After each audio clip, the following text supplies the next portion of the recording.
Hi, I'm Scott Kennedy. I'm a United States Army veteran. Today I'm on my way in my journey thanks to Footprints.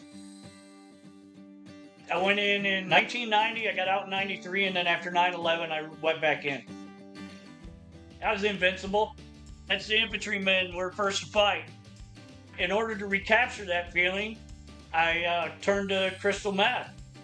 That was the only thing that brought me back. That's where I thought I was Superman again.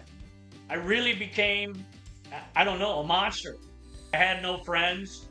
I didn't do anything. I just tried to survive. I woke up in Wyandotte County Jail. Something in me said enough is enough. If I got to pay the price of being in jail for however long, I got to do it. But when I get out, that's got to go. Footprints has given me the ability to take pride in myself and offered encouragement. Somebody's always here to say, good morning, have a nice day. That interaction, on a day-to-day basis, it's given me a sense of close family. It's given me a desire for this family to be proud of me. It's given me a desire to be proud of me.